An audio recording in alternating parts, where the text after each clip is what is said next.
है ना मजेदार रेसिपी। ओनली 50 रुपया में हम लोग आज बना के रेडी करेंगे 150 रुपया का ग्रेवी मंचूरियन।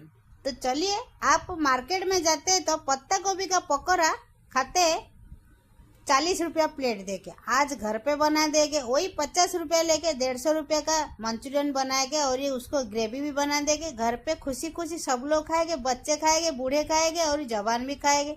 तो चलिए, देर किस बात का है, किसका इंतजार कर रहा है। संडे है भाई, छुट्टी में बनाओ और खाओ, एंजॉय करो। और एक बात आपको बोल देती हूँ, मैं वीडियो आप खास करके आपके लिए शेयर करती हूँ, आप फ्री में देखने के लिए। लेकिन मेरा चैनल को आप सब्सक्राइब और लाइक करके फ्री में कर दो। आपका 1 रुपया नहीं लगेगा, कुछ भी पैसा नहीं, क्यों कंजूस कर रहा है। तो लाइक सब्सक्राइब कर देना चाहिए, तो वीडियो न्यू वीडियो आपके पास पहुंच जाएगा। हर दिन मेरा न्यू वीडियो रेसिपी बनता है, तो आपका पास ज़रूर पहुंच जाएगा। इसीलिए लाइक सब्सक्राइब कर दो।